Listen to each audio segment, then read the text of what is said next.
Hello everyone, this is Margaret Salee. I'm coming to you guys today to show you guys how to do a chunky charm. There's a lot of people out there that make them, and there are people that don't know how to make them. So I'm going to show you my version of chunky charms. This is the one that, an example of one that we're making for a swap at Inspire, Laugh, and Create. Our theme was summertime or a beach party type of thing. So you'll see the different charms that are on here, and I'll show you and tell you how I went about making the charm. I'm going to turn the camera here and show you some of the items. Sorry about the movement, guys. That you will need in order to make chunky charms. Alright, first of all, in front of me you'll see that there's over here that there are a lot of different kinds of beads and stuff. You can buy these in packets, or you can buy them on strands, or they have, I think it's Traditions that Hobby Lobby have a bunch of different like shells and stuff like that. FYI, if you do shells, you need to make sure that if you'll see there, it's got a hole, it's drilled, because if you don't make sure that they're drilled, you can't get the wire through them, and I'll show you guys in a few minutes what I mean by that. Okay, so make sure you have drilled shells. These were just a package of beads. They weren't the Jesse James beads, they were just a package of beads that I bought. I think I got these at Joann's. These I got from Hobby Lobby with my 40% off. So you'll need an arrangement of beads, different kinds. These are some of the tools I use. These are like a round plier. I'm going to turn the end to you so you guys can see. There's two different sizes there. And I use this to make my jump rings and my wires, and I'll show you here in a few minutes what I mean by that. I have a pair of bent nose pliers. They're bent on the end, or hook nose if you are looking for a pair. The thing about pliers is you need to make sure that on the inside of the pliers there are no teeth. Jewelry pliers don't have teeth. Regular hardware pliers do. And if you get teeth on your pliers, they'll mar your metal. So don't get any teeth on the inside of your pliers. And then you'll need a cutter. These are just flat nose or snub nose wire cutters. Okay, sorry about my hand. I have a couple of choices of wire here, and I'll show you why I use wire instead of buying packaged eyes, and that you'll see those here in a couple minutes. Because we're going to make these is what we're going to do. Okay, if you can see there's, oops, I'm going to throw it around. There's an eye on the end. Okay, I make mine, it's much cheaper. And you can make thousands of them, and you make them to fit the beads.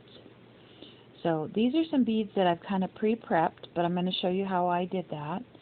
And there were packages that had chain on them at Hobby Lobby, and what I did is I left the chain on them, went in between rings, and I cut the chain just before the next charm. And I'm going to utilize the chain. If you'll see on this one up here, I left the chain on these charms. Okay, so that's a piece of chain from the charm on the package. You don't have to do that, but I like it because it kind of gives you that added length and dimension. Okay, and then one other thing you'll have to have, either you'll have to have one of the Tim Holtz clasps, or you can create your own. This is just a piece of chain that I recycled from a necklace, and I'm going to put a ring and a hook, or a lobster claw. I don't know if you guys can see that or not. I'll put my camera down here in a minute, and it'll make it much easier.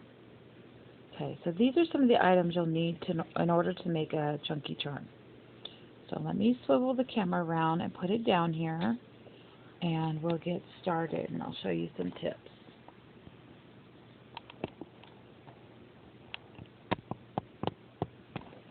I'm fairly new at this videotaping, so please bear with me, guys, if I'm making you sick. I want to make sure you're in the right spot here and that the camera will stand up. Okay. All right, we're ready to go. Okay, so what I do, you've seen that I had a clasp. All right, so that's the clasp. It's called a lobster claw clasp, kind of because it looks like a lobster hand. It's easy to open. The Tim Holtz ones are the same. They're real easy to open, but you can buy these in a bunch for less than you can the Tim Holtz. When I set up the Chunky Charm swap, I told you guys it needed to be a Tim Holtz clasp or like that you make. And what I mean by like is you have to have some chain in order to hook the charms onto.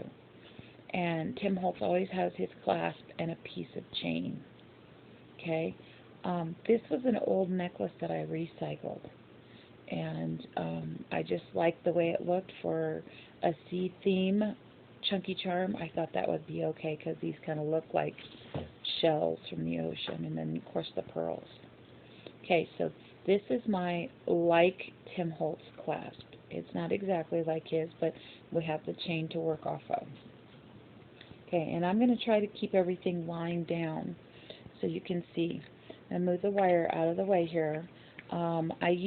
This is 20 gauge wire, and my thicker wire is 18 gauge wire.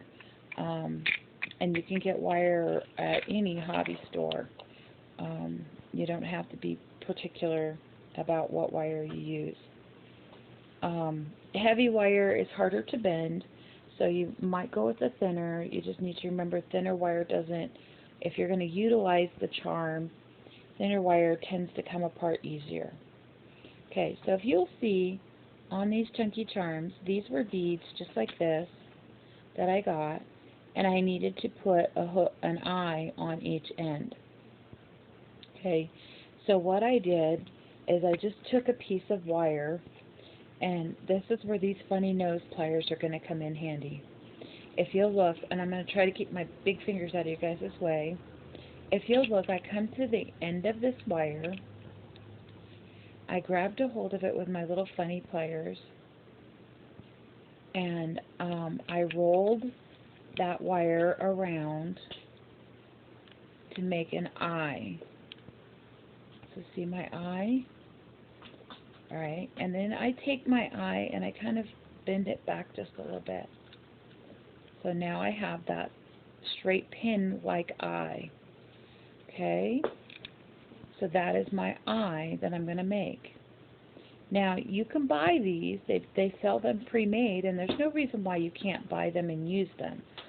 I am a metalsmith, so I make mine because it's much cheaper than to buy them. So now, I know you can kind of eyeball roughly how much you'll need to put a bead on this eye. So I just clip it with my wires. And then, so now I have the eye and a shaft. Okay? I take my bead and slide it on. Another reason why I found it was easier to make for this particular package is because the holes are really big in these beads. And the pre-made wires tend to fall through. And these with the little eye on, they stay on it. So I put the bead on, and now on this other end, I'm going to take that same little pair of pliers, and you can get these pliers at Michael's. I've seen them there. Use your 40% off coupon and get them. They run about $16 to $18, but use your 40% off. Don't pay full price for anything very expensive. So now I set my pliers against the top of my beads. I'm going to fold the wire over, and then I'm going to come to the end of my wire, make sure my fat see my bigger peg is on the top, and I'm going to roll my wire towards the bead. You see how I did that, right? So it's right there, right? Now my wire was just a little bit too long, so I'm going to continue rolling it. You don't have to. If your wire's not too long, then you don't need to worry about that. Okay? Now this will catch on people's clothing and tend to get the beads stuck.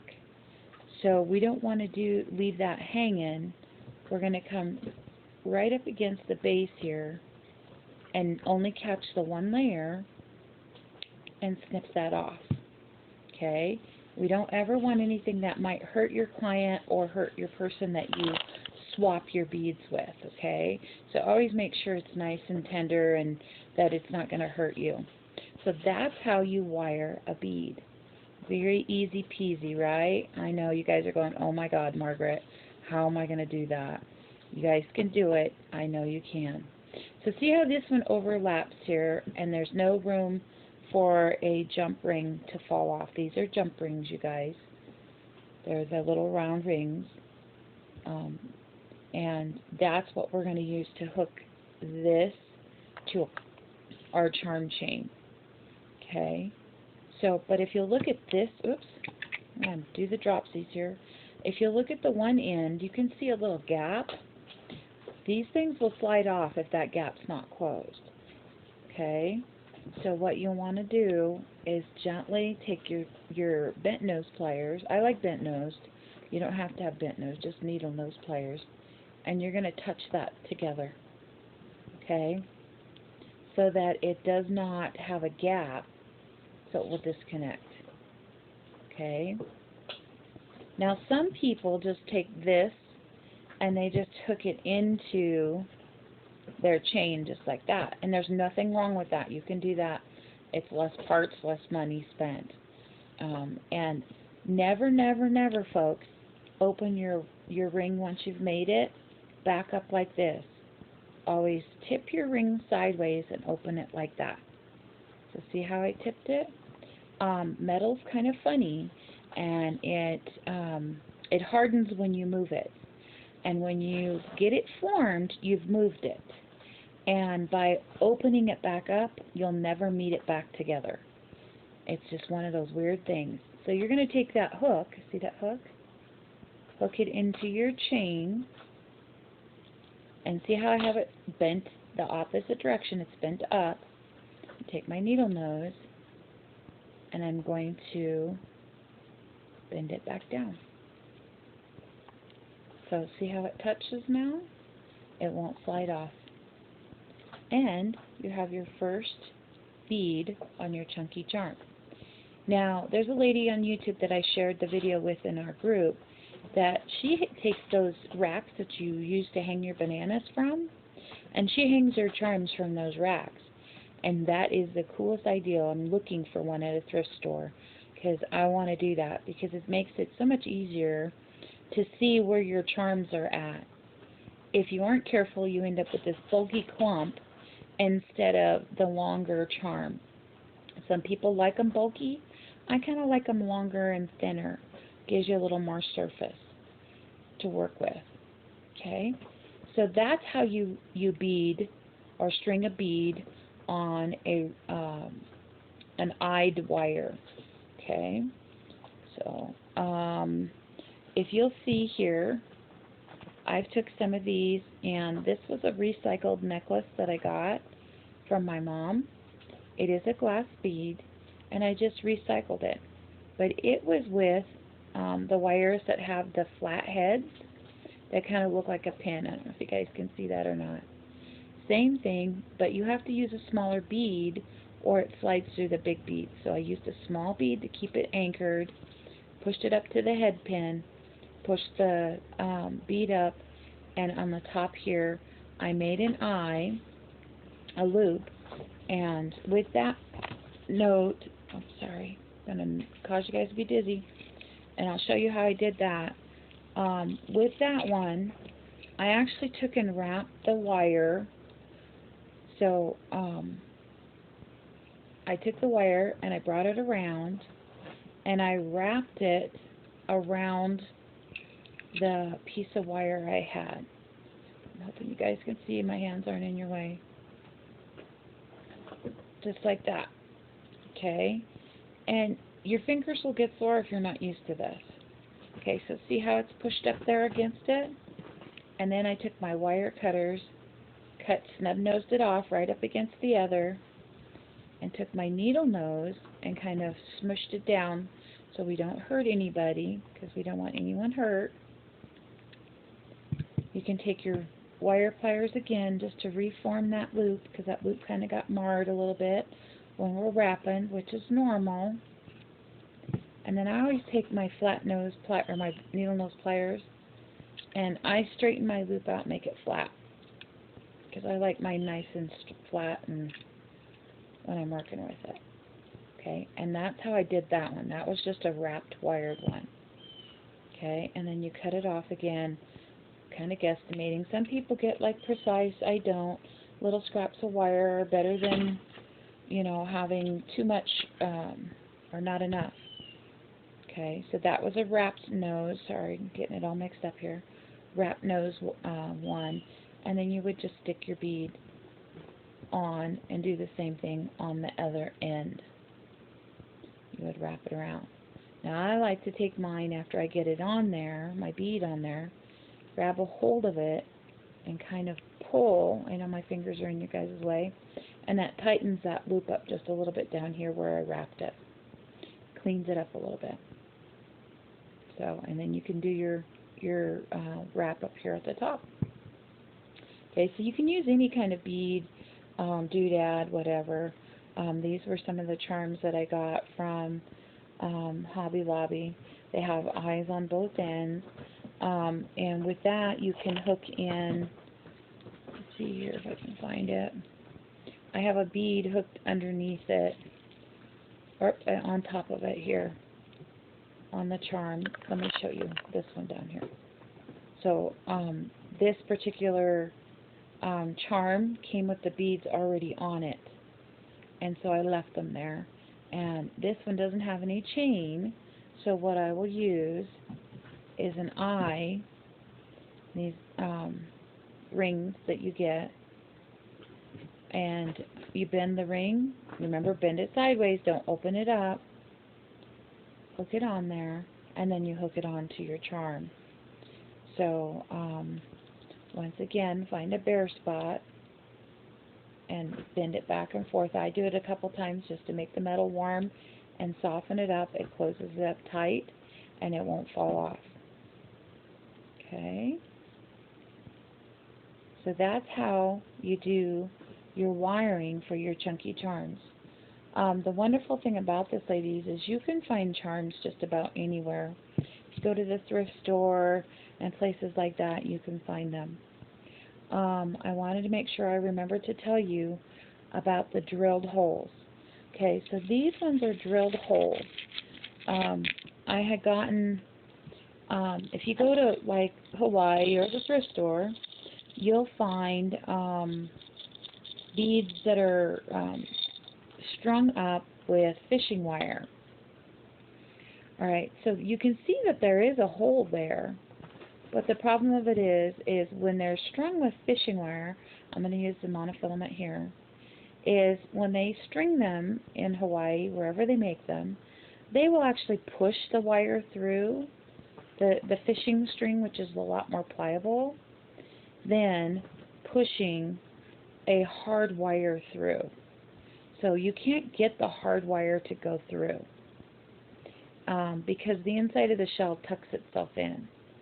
So you have to make sure that when you get shells, you get them from the beading section. See, this one has a little tiny hole there, and you can push the monofilament through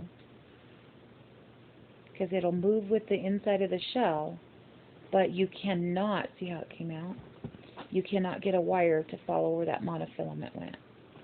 Okay, so make sure when you're buying shells to put on your charms that you actually get ones that are drilled. You have to go to the bead area, and you have to get, so they drill the hole through, but they, whoop, I can't figure out what I did with that little thin wire.